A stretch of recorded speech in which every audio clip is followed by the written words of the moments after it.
ሰላም ጤና ይስጥልን አድማጭ ቤተሰቦቻችን እንደምን ቆይታችኋል? የዕለቱ አበይት መረጃዎችን ወደናንተ ማቅረብ ጀምረናል። አድማጭ ቤተሰቦቻችን ከፋኖ ግዛቶች አዳዲስ ሰበር የድል መረጃዎች እየወጡ ይገኛሉ። በቀጥታም በአርበኛ ዘመነ ካሴ የሚመራው የአማራ ፋኖ ብሔራዊ ኃይል የድል ዜናዎችን አጋርቶናል። አድማጭ ቤተሰቦቻችን ለዚህ የዩቲዩብ ቻናል አዲስ የሆናችሁ በሙሉ ሰብስክራይብ በማድረግ የደወል ምልክቷን ስትጫኑ ዘወትር ወደናንተም አዳዲስ ሰበር መረጃዎችም ዘወትር ይደርሳችኋል። አድማጭ ቤተሰቦቻችን የፋኖን የድል ዜና በቀጥታ ማድረስ እንጀምራለን። በቀጥታ ወደ መረጃዎቻችን እንሻገራለን። እስከ ፍጻሜው ድረስም አብራችሁን ቆዩ። ተመልካቾቻችን አሁን የደረሰን ዜና አለ። በዛሬው ዕለት በአማራ ፋኖ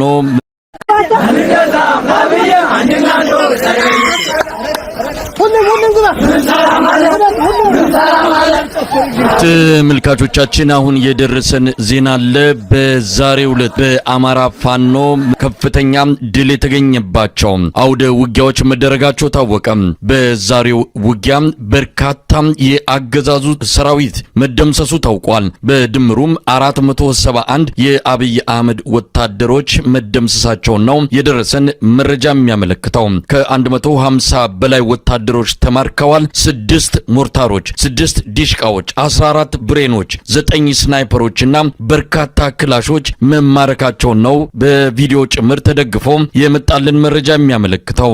ወታደራዊ ሬዲዮ 9 1 ሲኖትራክ ሙሉ ወታደራዊ ቁሳቁስና ሬሽን እንደዚሁ የተማረከ መሆኑ ታውቋል። የአገዛዙ የሰሜን ምስራቅ እዝ አካል የሆኑት 12ኛና 61ኛ ክፍለ ጦር መካከል 12ኛ ክፍለ ጦሩ 70 ከመቶ የሚሆነው ኃይሉ መማረኩን መደምሰሱንና መፍረሱን ነው የደረሰን መረጃ የሚያመለክተው። የአማራ ፋኖ በልዩ ኦፕሬሽን ጎንደር ከተማን በምስራቃዊ አቅጣጫ ንጋት ላይ ዘልቆ በመግባት የአብይ አህመድ ሰራዊት የመሸገበትን ቦታ በመስበር ከፍተኛ ኪሳራ ማድረሱን ለማወቅ ተችሏል። በጎንደር የአጼ ቴዎድሮስ አውሮፕላን ማረፊያ አቅራቢያ ብርሃላ በተባለ ቦታ የሚገኘውን የአገዛዙን ሰራዊት ምሽግ በመሰባበርም ወደ ከተማዋ መዝለቁን የቀጠናው የፋኖ ኃይል የዝግጁነት ክፍል ያገኘነው መረጃ ያመለክታል። በጎንደር ከተማ አስተዳደር ስር በሚገኘው የጠዳ ክፍለ ከተማ ነው በአሁኑ ሰዓት ብርቱ ውጊያ እየተደረገ ያለው። የአገዛዙ ምክትል ጠቅላይ ሚኒስትር ተመስገን ጥሩነህና ሌሎች ባለስልጣናት ጎንደር ከተማ ይገኛሉ። ልዩ ኦፕሬሽኑ ከነዚህ ባለስልጣናት ጉብኝት ጋር ተያይዞ ለአገዛዙ የድጋፍ ሰልፍ እየተዘጋጀ መሆኑ መረጃው የደረሰው የአማራ ፋኖ ብሔራዊ ኃይል እርምጃ ለመውሰድ ልዩ ኦፕሬሽን ማሰማራቱ ነው የተገለጸው። የፋኖ ኃይል ማክሰኝት ከተማም ዘልቆ ገብቷል። ፖሊስ ጣቢያውን በመስበር በፖለቲካና በማንነታቸው ምክንያት የታሰሩትን ከ70 በላይ እስረኞች ማስለቀቁን የዝግጁነት ክፍል ኃላፊው አርበኛ ዮሐንስ ንጉሱ ገልጾልናል። ውጊያ ላይ እያለ አግኝቸው ነበረ። በሌላ በኩል አገዛዙ ሰራዊት ላይ ከፍተኛ ኪሳራ ሆኖ የተመዘገበ ሲሆን ዲሽቃዎች፣ መትረየሶች፣ ብሬኖች፣ በርካታ ጥቁር ክላሾች የተማረኩ ሲሆን ወታደራዊ ተሽከርካሪዎችም መቃጠላቸውንና መማረካቸውን ነው ለማወቅ የተቻለው። የክፍለ ጦሩ መኮንኖች ተበታትነው በየጥሻውና መንደሩ መደበቃቸውንና በፋኖ ኃይሎች የተፈለጉ መሆኑንም ከመረጃው ለማወቅ ተችሏል። ፈረስ ቤት ከተማ ሙሉ በሙሉ በፋኖ ኃይሎች ቁጥጥር ስር መግባቷም ነው የተገለጸው። የዛሬው ድል ትልቅ ነው። የአብይ አህመድ ሰራዊት ዳግም አከርካሪው የተመታበት ነው ይለናል አርበኛ አስረስ ማረዳምጤ። ውጊያው ገና አልተጠናቀቀም። እንግዲህ የሆነው ምንድነው በቅርብ ጊዜ በአንከር ሚዲያ በኩል ይፋ እንዳደረግነው ጠላት ጎጃም ቀጠና ኮር አመራር ለመደምሰስ ያደረገውን እንቅስቃሴ በመከላከልና በመልሶ ማጥቃት በርካታ ከተሞች ላይ እንደ ቡሬ፣ ደንበጫ፣ አማኑኤል፣ አዴት፣ ጉንዶይን፣ ገንቦሬ እና የመሳሰሉ በርካታ ከተሞች ላይ በመልሶ ማጥቃት በርካታ የቡድንና የነፍስ ወከፍ መሳሪያዎችን መማረክ የተቻለበት ወቅት ነበር። በዚህ ሁኔታ ላይ እያለን በአዲስ እቅድ በአዲስ የውጊያ ስልት ሙሉ በሙሉ ወደ ማጥቃት በመሸጋገር ፈረስ ቤትና አካባቢው ሰፍሮ የነበረውን 72ኛ ክፍለ ጦር የተደመሰሰበት አስደናቂ ጀብዱና ድሎች የተገኙበት ውጊያ ተደርጓል። በዚህ ውጊያ 4 ያክል ድሽቃዎች፣ በርካታ የሬዲዮ መገናኛዎች፣ እንግዲህ የነፍስ ወከፍ መሳሪያዎች በጣም በብዛት የቡድን መሳሪያዎች፣ ብሬን፣ ስናይፐር የመሳሰሉት ወታደራዊ ቁሳቁሶች ተገኝተዋል። በአሁኑ ሰዓት ሰዓት ከውጊያው ሸሽተው በየከተማ ውስጥ በየቤቱ የተደበቁ መስመራዊ መኮንኖችን የመፈለግ ስራ እየተሰራ ነው። እስካሁን በተደረገ ፍተሻ አንድ ወታደራዊ መኮንን በቁጥጥር ስር ሊውል ሲል በታጠቀው ቦምብ ራሱን አጥፍቷል። ሌሎቹን ለቀማ ላይ ነው የምንገኘው። ከፈረስ ቤት ከተማ በመውጣት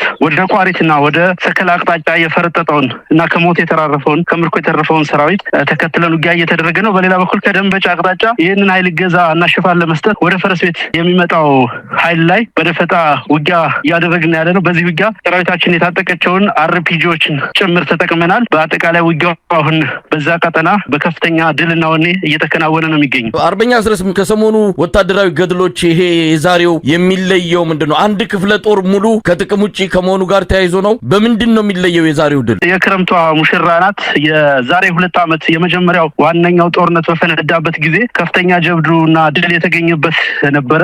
በዛን ጊዜ እንደምታወቀው አሁን ያለን ወታደራዊ ቁመና አሁን ያለን አደረጃጀቶች፣ ብሪጌዶች፣ ክፍለ ጦሮች አልነበሩም። በአሁኑ ሰዓት ግን ይህንን ኦፕሬሽን ቀድሞ እየመራ ያለው የቀጠናው ሁለተኛ ተፈራ ዳምጤ ጠላት ከፍተኛ ፉከራ ውስጥ ባለበት ወቅት ሳድጃለሁ 10% ነው የቀረኝ እነኚህ ደምስሼ ወደ ሌላ ትልቅ ጦርነት እገባለሁ እያለ ፕሮፓጋንዳ በሚነዛበት ወቅት ሙሉ ክፍለ ጦሩን መደምሰስ መቻላችን ከሰሞኑ ውጊያዎች የተለየ አድርገዋል። ከዛ ባሻገር የመከላከል ውጊያ ውስጥ እና የመልሶ ማጥቃት ውጊያ ውስጥ ከቆየም በኋላ በአዲስ የትግል ስልት በአዲስ መንፈስና ወኔ የመጀመሪያውን የማጥቃት ስራ በድል ጀምረነዋል ማለት ነው። ይህ ብቻ አይደለም፣ በሌሎችም ቀጠናዎች ተጋድሎ ይቀጥላል። ምናልባት የዛሬ 2 ዓመት ቀደም ሲል እንደጠቀስከው በቪዲዮም ጭምር የሚገኝ ነው። አሁን የሚታየው ቪዲዮ የዛሬ 2 ዓመት በዛው አካባቢ የተገኘውን ድል የሚያሳይ ነው። እንደሰማነው ከሆነ መኮንኖቹ ወደ ተለያየ ቦታ ተበትነው በየቦታው ተደብቀው እንዳለ ነው የሚነገረው። ተሰባስበው የመምጣትና ዳግም እናንተን የመግጠም እድላቸው በጣም አናሳ ነው የሚል ነው። እስቲ በምርኮም ሆነ በአጠቃላይ 72ኛ ክፍለ ጦር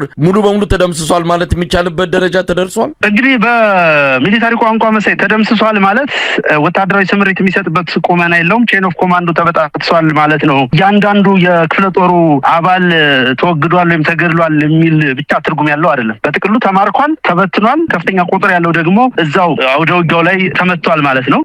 ሌሎች ክፍለ ጦሮች፣ ሌሎች የጠላት ኃይሎች ወደ ቦታው ተንቀሳቅሰው ሽፋን እንዳይሰጡና የውጊያውን ውጤት እንዳያዛቡ ደግሞ ሌሎች ክፍለ ጦሮቻችን በዚህ ውጊያ የማይሳተፉት ክፍለ ጦሮቻችን በተጠንቀቅ ላይ ነው የሚገኙት። ለምሳሌ ከወይን ውሃ አቅጣጫ ወደ ቦታው ሊንቀሳቀስ የነበረውን ኃይል ደፈጣ በመያዝ ባለበት እንዲቆም ማድረግ ተችሏል። ከቋሪትና ከሌሎች አቅጣጫዎች ሊንቀሳቀስ የነበረውን ኃይል እንዲሁ ደፈጣ ገዥ መሬቶች ላይ በመያዝ ማቆም ተችሏል። ከደንበጫ የመጣውንም ባለበት በደፈጣ ውጊያ ማቆም ተችሏል። ይህንን ነው የሚመስለው። አመሰግናለሁ።